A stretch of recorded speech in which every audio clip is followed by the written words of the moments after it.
Add suitable question tags to the following sentences. Positive sentences. We have number 1. Raju did the project work. To repeat the sentence again, Raju did the project work, comma, didn't he? See, here the main verb is did. It is in the past tense. Do is present tense, did is past tense.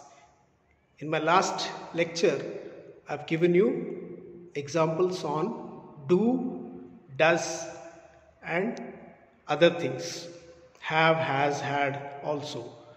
So today we continue with the positive sentences. Raju did the project work, comma, didn't he? So the sentence is in the positive sense and the question tag didn't he is negative. Here sentence is negative. Raju did not do the project work. Raju did not do the project work, comma, did he? So did he is the question tag which is in the positive sense. Second one. Suman and Srishti finished the assignment. Here the main verb is finished, which is in past tense. Suman and Srishti finished the assignment, comma, didn't they? So here the verb is finished, which is in past tense, and for the question tag main verb finished, we have to take did. So the sentence is positive, question tag is negative, didn't they? Here in the negative sentence, Suman and Srishti did not finish. Did not is negative, did not finish the assignment. Suman and Srishti did not finish the assignment, comma, question tag is did they. Question tag is did they.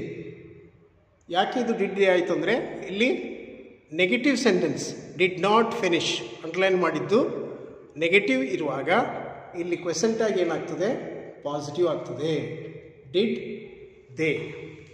Third one. Christopher and Aravind can play cricket, full stop. Christopher and Aravind can play cricket, comma, can't they. So can play is the main verb. ಇದರ ಆಧಾರ ಮೇಲೆ, ವರ್ಬಿನ ಆಧಾರದ ಮೇಲೆ ಇಲ್ಲಿ negative question tag form ಆಗುತ್ತದೆ. Can plus not, cannot is equal to short form can't, can't they. Question tag is can't they.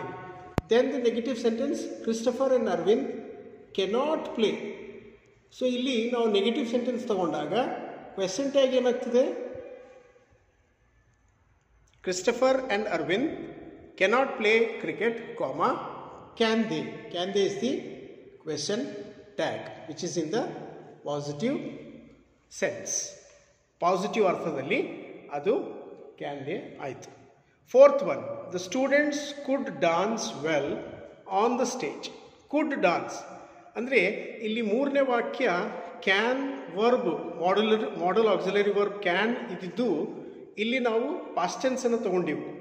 Could, can present tense, could is past tense. So could past ಟೆನ್ಸ್ನಲ್ಲಿ ವಾಕ್ಯ ರಚನೆ ಮಾಡುವಾಗ the students could dance well on the stage. ವಿದ್ಯಾರ್ಥಿಗಳು ಸ್ಟೇಜಿನ ಮೇಲೆ ಅವರು ತುಂಬ ಚೆನ್ನಾಗಿ ಡಾನ್ಸ್ ಮಾಡಬಲ್ಲರು. The students could dance well on the stage, comma, couldn't they.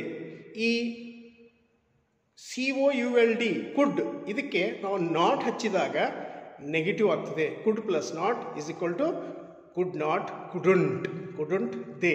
ಯಾಕೆ ದೇ ಆಯಿತು? ಯಾಕಂದರೆ ಇಲ್ಲಿ ವಿದ್ಯಾರ್ಥಿಗಳು ಬಹುವಚನ ಇದ್ದಾರೆ.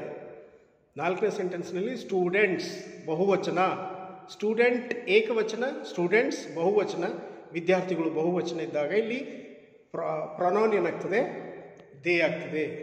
Couldn't they. Question tag is couldn't they. ಅದೇ ಸೆಂಟೆನ್ಸ್ ನಾಲ್ಕನೇ ಸೆಂಟೆನ್ಸ್ ಇಲ್ಲಿ ನೆಗೆಟಿವ್ ಫಾರ್ಮ್ನಲ್ಲಿ the students could not dance well on the stage. The students could not dance well on the stage, comma, could they. ಇಲ್ಲಿ ಏನಾಯಿತು, positive question tag form ಆಯಿತು. ರೂಪ ಅಲ್ಲಿ ತಾಳಿತು, ಕುಡ್ they. ಯಾಕೆ? ಇಲ್ಲಿ ನೆಗೆಟಿವ್ ಇರುವಾಗ ಕ್ವೆಶ್ಚನ್ ಟ್ಯಾಗ್ ಏನಾಗ್ತದೆ? ಪಾಸಿಟಿವ್ ಆಗ್ತದೆ. ಪಾಸಿಟಿವ್ ಇದ್ದಾಗ ಕ್ವೆಶ್ಚನ್ ಟ್ಯಾಗ್ ನೆಗೆಟಿವ್ ಆಗ್ತದೆ. ಪಾಸಿಟಿವ್ ಸೆಂಟೆನ್ಸ್ 5ನೇ ಸೆಂಟೆನ್ಸ್ ನೋಡ್ಕೊಳ್ಳಿ. We will buy costly dresses for the Christmas. Full stop. We will buy costly dresses for the Christmas, won't V.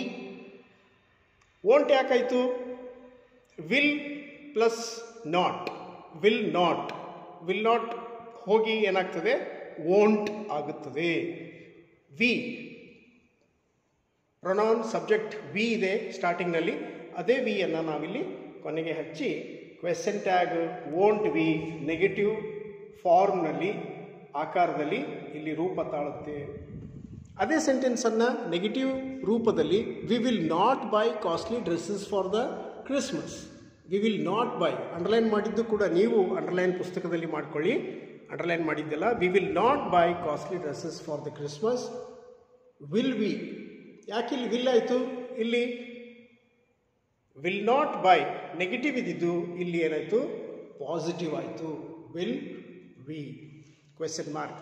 ಪ್ರತಿ ವಾಕ್ಯದ ಕೊನೆಯಲ್ಲಿ ಕ್ವೆಶ್ಚನ್ ಮಾರ್ಕನ್ನು ತಪ್ಪದೆ ಇಡಿ. ಹಾಗೆ ಇದೇ ರೀತಿಯಲ್ಲಿ ನೀವು ನಿಮ್ಮ ಕ್ಲಾಸ್ ವರ್ಕ್ನಲ್ಲಿ ಸುಮಾರು ಎಕ್ಸಸೈಸ್ಗಳನ್ನು ಈ ರೀತಿ ಮಾಡಿ. ನಾನು ಕ್ವೆಶ್ಚನ್ ಟ್ಯಾಗ್ ಚಾರ್ಟ್ ಏನು ಕೊಟ್ಟಿನೋ ಆ ಚಾರ್ಟ್ ಆಧಾರದ ಮೇಲೆ ಒಂದೊಂದು ಕ್ರಿಯಾಪದದ ಮೇಲೆ ಒಂದೊಂದು ವಾಕ್ಯವ ರಚನೆಯನ್ನು ಮಾಡಿ. ಅಂದರೆ ಮೊದಲೇ ಚಾರ್ಟ್ನಲ್ಲಿ ನಾನು ಮೊದಲೇ ಸಂಖ್ಯೆ ಈಸ್ ಕೊಟ್ಟಿನಿ, ಈಸ್ ಮೇಲೆ ಒಂದು ವಾಕ್ಯ. ಸೆಕೆಂಡು ವಾಸ್ ಇದೆ, ಥರ್ಡು ಆ್ಯಮ್ ಇದೆ, ಆರ್ ಇದೆ, ವರ್ ಇದೆ, ಹ್ಯಾವ್, ಹ್ಯಾಸ್, ಹ್ಯಾಡ್. ಆ ಚಾರ್ಟನ್ನು ಮತ್ತೆ ನಿಮ್ಮ ಪುಸ್ತಕದ ಪುಟವನ್ನು ಹಿಂತಿರುವಿ ನೋಡಿರಿ. ಅಲ್ಲಿ ನಿಮಗೆ 23 ಅಥವಾ 19, 20 ವಾಕ್ಯಗಳು, ಪದಗಳು, ಕ್ರಿಯಾಪದಗಳು ನಿಮಗೆ ಚಾರ್ಟ್ನಲ್ಲಿ ಕಾಣಿಸ್ತವೆ. ಮೊದಲಿಂದ ಅದನ್ನು ನಿಮ್ಮ ಕ್ಲಾಸ್ ವರ್ಕ್ನಲ್ಲಿ ಈ ನಾನು ಮಾಡಿಸಿದ ಈ ಚಟುವಟಿಕೆಯ ಆಧಾರದ ಮೇಲೆ ನಿಮ್ಮ ಸ್ವಂತ ಕ್ಲಾಸ್ ವರ್ಕ್ ನೋಟ್ಸನ್ನು ತಪ್ಪದೇ ಮಾಡಿ.